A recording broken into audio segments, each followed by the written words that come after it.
pour le message qui a mis sur son cœur son petit semaine.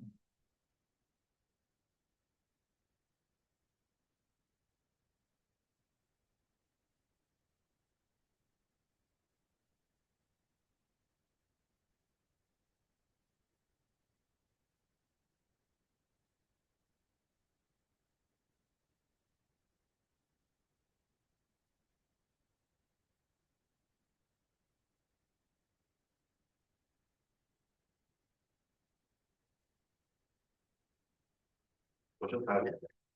Ouais, encore une fois, je suis content d'être ici ce matin avec vous. Donc, pour moi, venant le dimanche matin, c'est ma réunion c'est le moment de joie de la semaine. Je ne sais pas si c'est la même chose pour vous, mais pour moi, quand je viens le dimanche matin avec vous ici, c'est mon moment de joie. Euh, Hier soir, on avait des amis à la maison. Certains, des fois, ils viennent à l'église plus tard que moi. Et puis, lui, c'est non négociable. Non négociable le matin, le dimanche matin, tout doit se faire comme on a toujours noué ensemble. Et puis, on doit, donc, moi, c'est mon moment de joie, je ne sais pas pour vous. Moi, c'est le fait. Donc, ce matin, comme vous voyez dans mon titre, Jésus au centre de notre adoration. Donc, ce matin, on va parler de l'adoration. Donc, c'est un thème qui me tenait à cœur quand même depuis un certain temps. Puis, je trouvais que ce matin, on va en parler. Euh, donc, moi, qu'est-ce que ça fait quand même plusieurs années que je suis chrétien. Et puis, je m'appelle combien, mais là, j'ai 30 ans que je suis chrétien. Puis, ce que je constate, souvent, on va mettre. Attends, j'ai ça ici. Donc, quand on parle de l'adoration, souvent, on va mettre l'accent sur ce que nous faisons le dimanche matin. Donc, lorsqu'on dit adoration, donc on va plus focuser sur le culte dominical. Et souvent, on limite la portée du mot adoration au chant que nous chantons le matin, ou même dans nos cultes personnels. On limite vraiment au chant. Donc, je vais poser la question à Cassandra. Je dis, Cassandra, mais quand on te dit adoration, tu penses à quoi? Elle dit, mais chant. Elle dit chant. Puis j'ai les amis qui étaient venus à la maison, je dis à notre ami, quand tu dis adoration, c'est la première chose qui venait, la personne essayait de trouver une explication, mais ça revenait toujours au chant. Mais, mais, puis même dans certaines églises, on va voir par exemple certaines liturgies, ça va être écrit adoration et louange. Donc, adoration, on va plus l'associer au chant quand le chant est plus tranquille, plus slow, si je peux dire comme ça. Puis quand c'est de la louange, ça bouge un peu plus. J'ai juste ri parce qu'elle connaît, j'ai de l'église haïtienne, elle connaît ça. Fait qu'on va plus s'associer au chant. Euh, mais en tout cas, c'est sûr que les chants qu'on chante, quand il y a un bon chant qui est théologique, qui raconte les vérités bibliques, c'est de l'adoration. Parce que la Bible va nous dire, entretenez-vous par des psaumes, par des hymnes et par des cantiques spirituels chantant et célébrant de tout votre cœur les louanges au Seigneur, euh, les louanges du Seigneur. Mais moi, ce texte-là, les chants sont importants. Mais moi, personnellement, j'ai un petit problème avec ça, le fait de restreindre l'adoration au chant ou à ce qu'on fait le dimanche matin. Parce que pour moi, l'adoration, le chant, la louange, c'est une forme d'adoration. Les prières, c'est une forme d'adoration. Nos dîmes et nos offrandes, c'est une forme d'adoration. Donc, même la prédication aussi, c'est une forme d'adoration. Alain, pendant sa convalescence, il m'a demandé l'ordinateur de l'église pour amener toutes les corrections qu'il y avait dans les chants qu'on chante le dimanche matin. Il a fait certaines corrections. C'est de l'adoration aussi, parce qu'on le fait pour le Seigneur. Donc, l'adoration, c'est très, très vaste. Moi, on ne peut pas le limiter seulement au chant ou à ce qu'on fait le dimanche matin.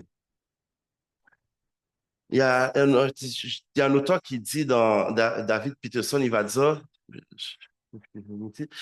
dans son livre En esprit et en vérité, en parlant de l'adoration,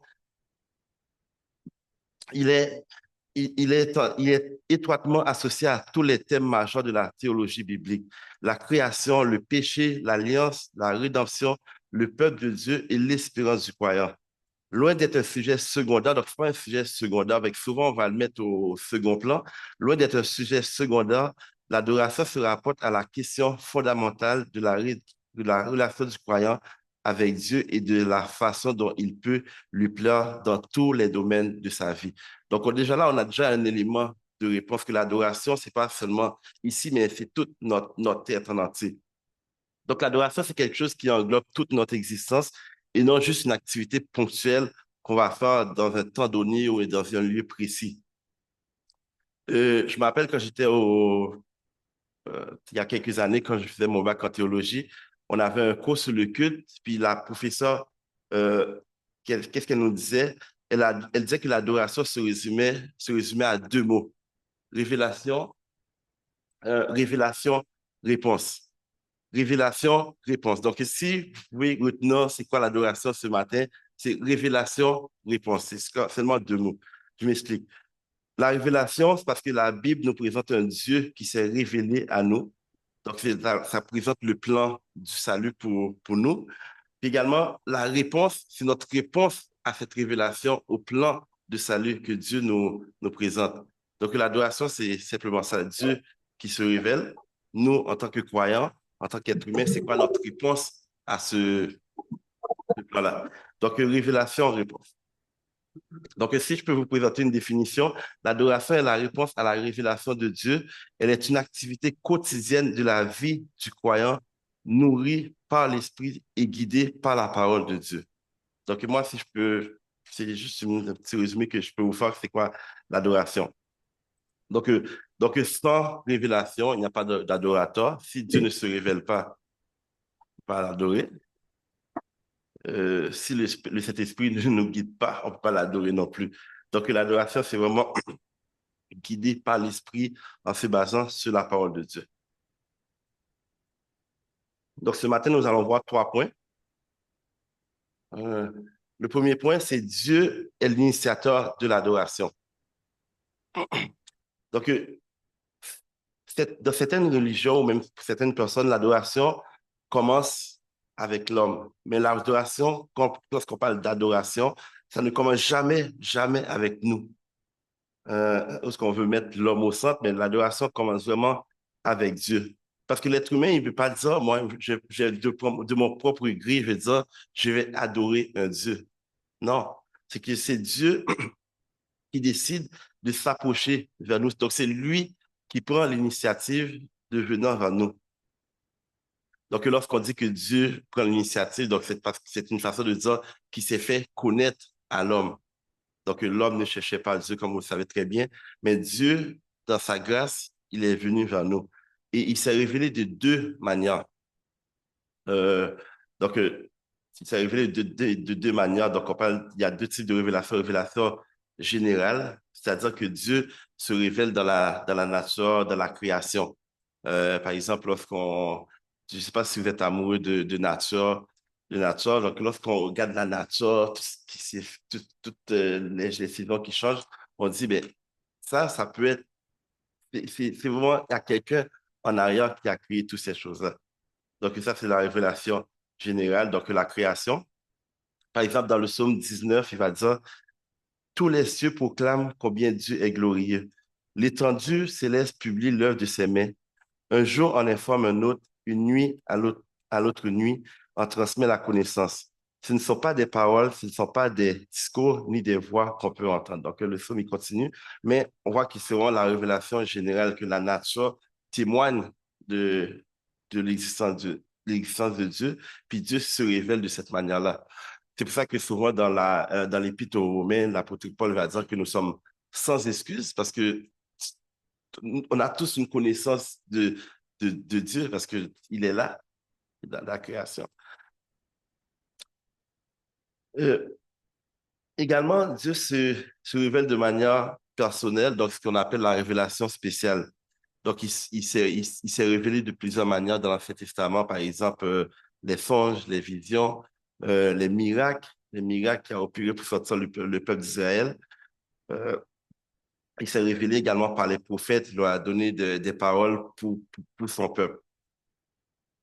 Par exemple, c'est pour ça qu'il va dire dans Hébreux chapitre 1er, après avoir autrefois à de nombreuses reprises et de bien des manières parlé à nos ancêtres par les prophètes, Dieu, dans ces jours qui sont les derniers, nous a parlé par le Fils.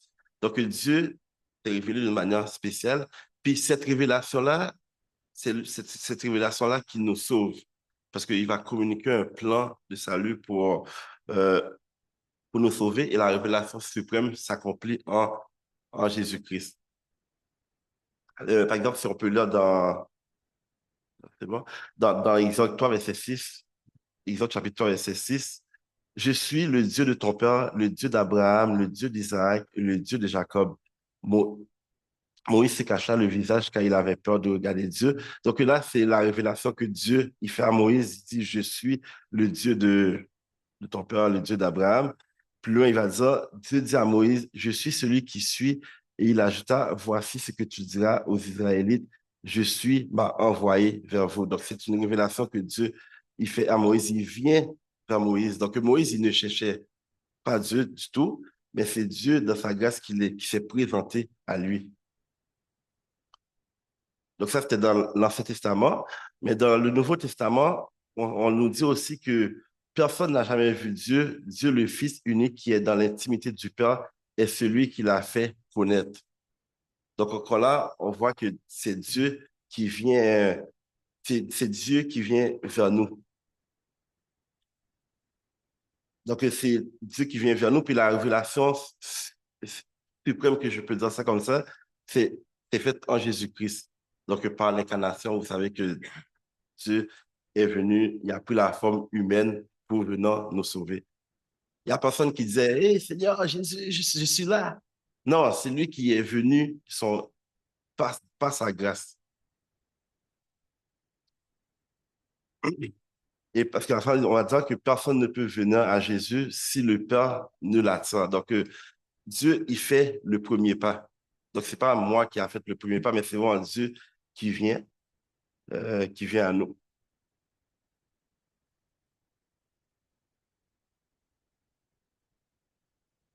Donc, Dieu, dans son initiative, a tourné un regard favorable vers nous.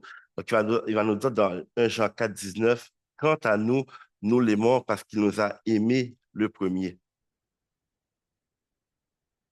Tu peux avoir tout l'argent du monde, tout l'or du monde, t'acheter les plus beaux vêtements, refaire ta face.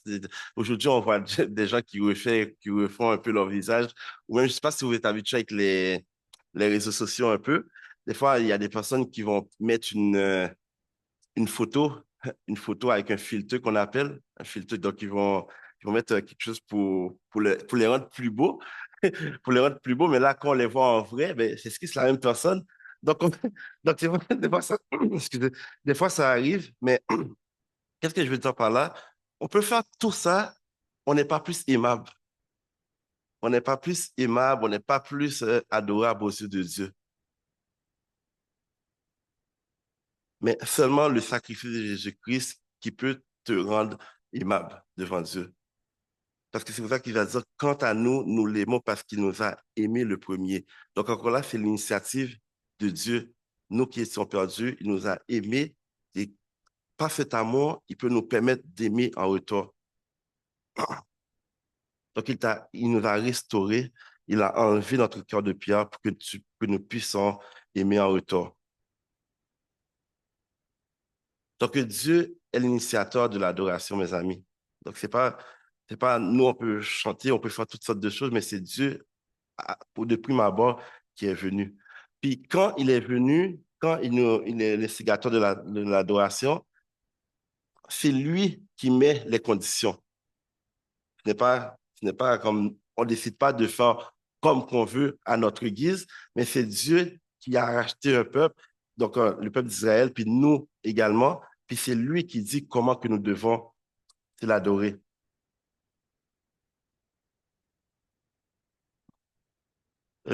Comment que nous devons l'adorer? Avec un cœur pur. Euh, en esprit et en vérité. Donc, il y a des bons éléments ici. Donc, l'adoration est avant tout centrée sur Jésus. C'est pour ça que j'ai mis au début que Jésus au centre de notre adoration. Donc, notre adoration est centrée sur Jésus. L'auteur, il va dire dans David Peterson, encore une fois, l'adoration est christocentrique. C'est en Christ, par lui et pour lui que nous avons accès à Dieu. Qui est christocentrique. En lui, par lui et pour lui. Est-ce que ça se dit homocentrique? Non, hein, ça ne se dit pas. Homocentrique, ça ne se dit pas. Donc, l'adoration n'est pas centrée sur nous. C'est pas nous qui est glorifié. C'est quoi? Égocentrique, bon, c'est égocentrique. En tout cas, l'adoration n'est pas égocentrique, mais elle est christocentrique. C'est de cette manière-là que nous devons adorer. Par exemple, lorsqu'on lit dans le, dans l'Ancien Testament, on voit que tout, ce- tout, tout ce qui est autour du culte, tout ce qui est autour de la vie du peuple d'Israël, par exemple, le système sacrificiel, c'est le sacrifice d'animaux qui se faisait dans l'Ancien Testament. Par exemple, le tabernacle qui représentait la présence de Dieu, le temple de Salomon qui signifiait que Dieu était parmi son peuple. Donc, il y avait plein d'éléments dans l'Ancien Testament où ce que le peuple d'Israël devait se servir pour adorer Dieu. Mais toutes ces choses-là, ça se faisait dans une notion d'attente de ce qui va venir. Ça, c'est dans l'Ancien Testament. Mais dans le Nouveau Testament, Jésus-Christ il va dire, les vrais adorateurs adorent en esprit et en vérité. On voit qu'il y a comme une rupture entre l'Ancien Testament et le Nouveau Testament, mais la seule chose qui est semblable, même malgré qu'il y a cette rupture-là, c'est que peu importe ce qui se faisait dans l'Ancien Testament ou dans le Nouveau Testament, c'est Christ qui était au centre de tout ça. Dans l'Ancien Testament, le peuple d'Israël adorait dans une notion d'attente de ce que Jésus-Christ va faire après il va venir. Dans le Nouveau Testament, les adorateurs adorent en esprit et en vérité. Ce n'est pas dans un lieu précis ou dans une place précise, mais c'est Christ qui était au centre de tout. Donc ça, moi, personnellement, moi, je trouve que c'est les conditions pour que nous puissions présenter une adoration à Dieu. C'est que Christ soit au centre. En disant cela, moi, je dis, il faut faire attention à ce qu'on écoute en ligne. Moi, je vous dis, moi, nous, on a quelques amis comme qui vont pas à l'église, comme ils ont laissé l'église, puis ils disent, mais moi, je ne fréquente pas l'église, j'écoute des choses en ligne. Mais écoutez, moi, comme j'ai déjà dit ici, en cherchant des choses en ligne, on peut écouter toutes sortes de choses. Puis on ne sait pas si c'est bon ou c'est pas bon. Donc, il faut faire attention pour que l'adoration, ce que nous écoutons, soit vraiment christocentrique, centré sur Jésus-Christ, parce que c'est les conditions que Dieu a établies pour que nous puissions l'adorer. Donc, si l'adoration n'est pas christocentrique, on l'élimine. Toute adoration qui ne glorifie pas Jésus est incomplète, si je peux dire comme ça. Donc, tout ce que nous faisons doit glorifier Jésus. Tout, euh, que ce soit ici, à l'extérieur, tout doit glorifier Jésus. Il va dire dans Colossiens 3, 16, 17, que la parole de Christ habite en vous dans toute sa richesse. Instruisez-vous et investissez-vous les uns les autres en toute sagesse, par des psaumes, par des hymnes, par des cantiques spirituels. Chantez pour le Seigneur de tout votre cœur sous l'inspiration de la grâce. J'aime cette partie-là, et ça dit, et quoi que vous fassiez en parole ou en acte, faites tout au nom du Seigneur Jésus-Christ, Jésus en exprimant par lui votre reconnaissance à Dieu le Père. Donc, quoi que vous fassiez en parole ou en acte, faites tout au nom du Seigneur Jésus-Christ. Donc, l'adoration est aussi un acte de reconnaissance envers Dieu. Hébreux 10, 19, 22. Ainsi, frères et sœurs, nous avons par le sang de Jésus l'assurance d'un libre accès au sanctuaire.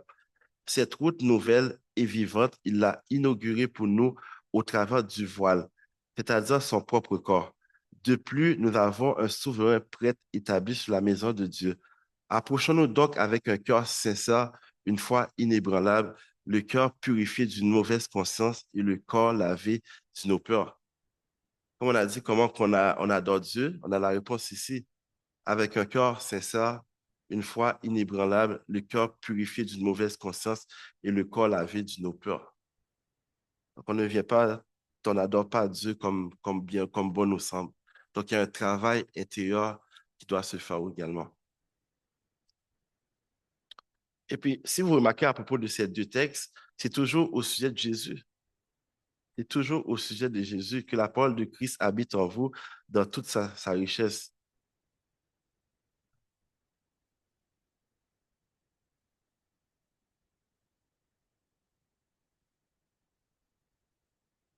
Si je relis le dernier, où ce que c'est souligné ici, si je relis le dernier, il dit, approchons-nous donc avec un cœur sincère, une foi inébranlable, le cœur purifié d'une mauvaise conscience et le corps lavé de nos peurs. Donc ça, c'est notre appel. Jésus-Christ, il a fait ce sacrifice-là pour nous. Donc ça, c'est la réponse que nous devons avoir. Nous devons nous purifier, nous devons nous approcher avec un cœur sincère.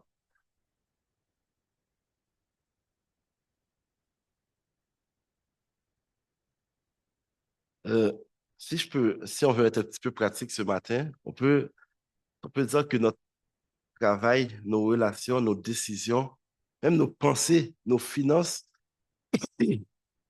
doivent refléter une vie d'adoration. C'est vraiment important, une vie de service, une vie d'obéissance et une vie de reconnaissance.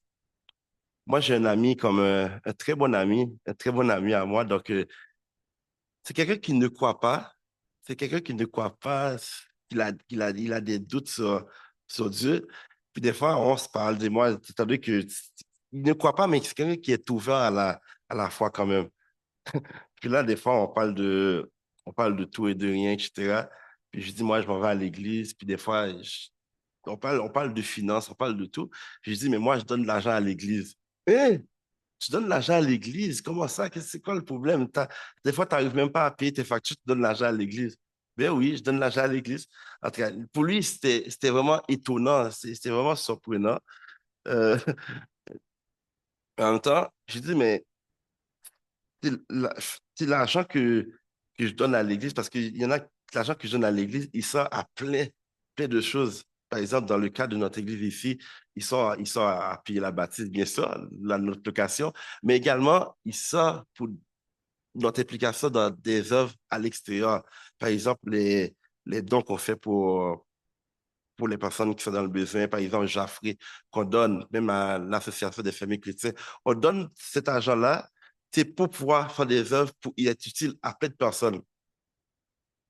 Puis là, je lui dis ça, mais moi, je lui dis carrément, ben c'est ça, l'argent, il sert à ça.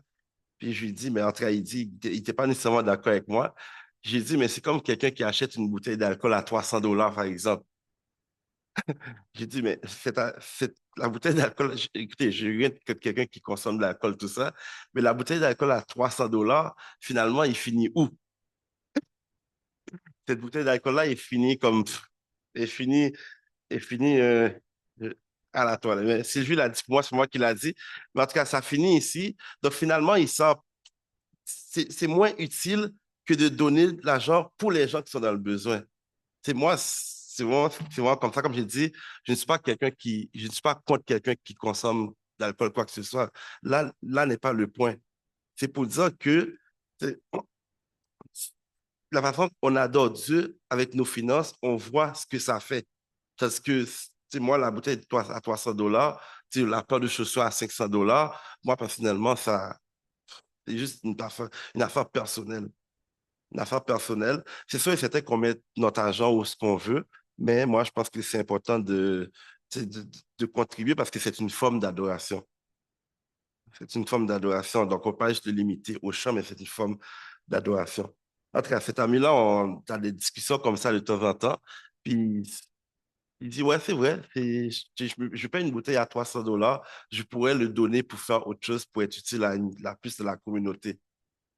Donc, juste le fait de parler comme ça à quelqu'un, c'est une forme d'adoration, en autant que ça fasse dans la sagesse, etc.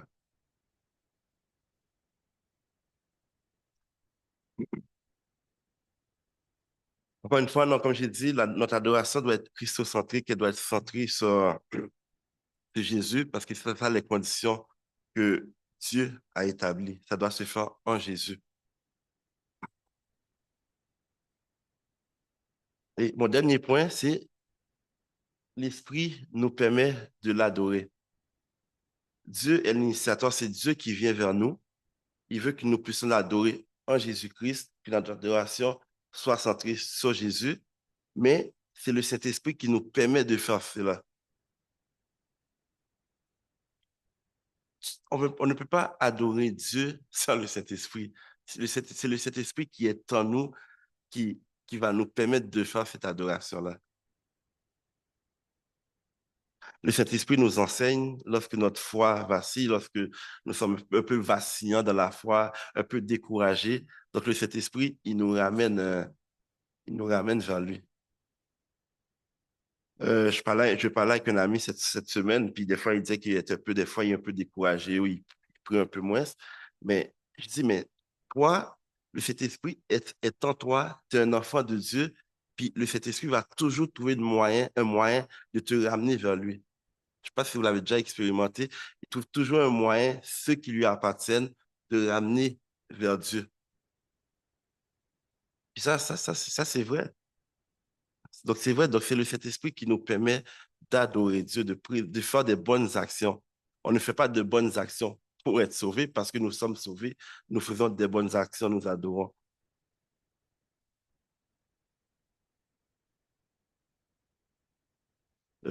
Par exemple, dans Romains 12, verset 1er, il va dire, je vous encourage donc, frères et sœurs, par les compassions de Dieu, à offrir vos corps comme un sacrifice vivant, saint, agréable à Dieu. Ce sera de votre part un culte raisonnable.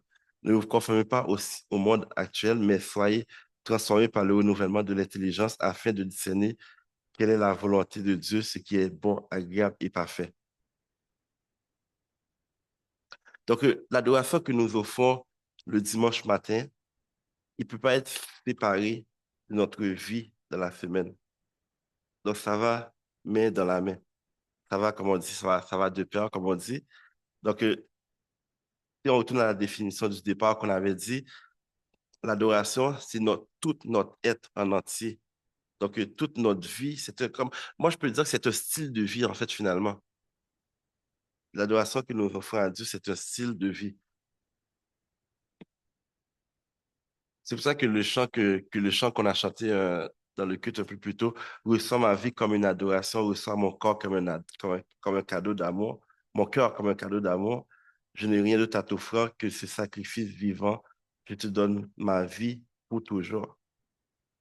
Donc, si tu donnes ta vie pour toujours, tu ne veux pas dire, mais ça, je te donne pas. Ça, c'est moi, ça, c'est personnel à moi. Donc, il y a des gens qui disent, oui, on chante la chanson, on donne tout à Dieu, mais il y a certaines choses qu'on ne veut pas donner, qu'on veut avoir l'emprise, qu'on veut avoir le contrôle. Donc, on donne tout. J'abandonne ton hôtel en réponse à ton appel, mes visions, mes ambitions, car tu es ma vie, ma passion, à tes pieds émerveillés, je contemple ta majesté. Je te donne sans compromis ce parfum du très grand prix. C'est un très beau chant, quoi. C'est un très beau chant. Donc, pour conclure, rappelons-nous que l'adoration, ce n'est pas simplement limité au chant ou à ce que nous faisons le dimanche matin, mais l'adoration, c'est vraiment une révélation c'est vraiment la révélation de Dieu et que nous répondons avec reconnaissance, obéissance, justice.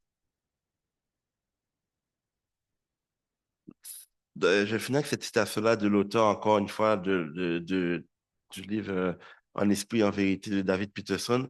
L'adoration implique de s'approcher de Dieu ou entrer en relation avec lui à la manière qu'il prescrit et par le moyen qu'il rend possible.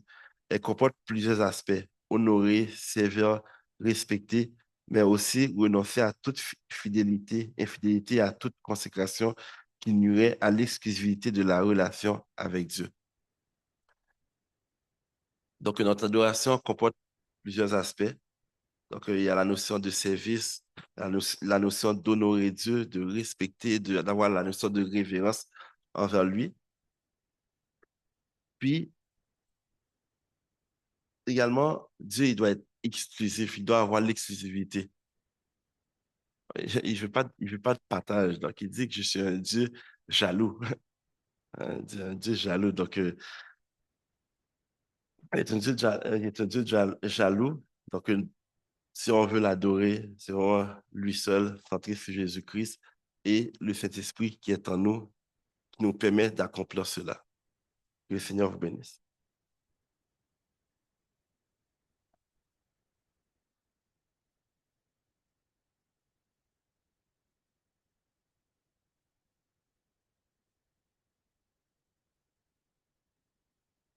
Merci, merci, Père Baudelaire, pour ce message qui met le Seigneur Jésus-Christ au centre de l'adoration. Voyez-vous, le Seigneur est merveilleux. Euh, J'avais annoncé que j'allais faire une série sur la prière, puis j'avais commencé par le modèle que le Seigneur Jésus-Christ nous avait laissé.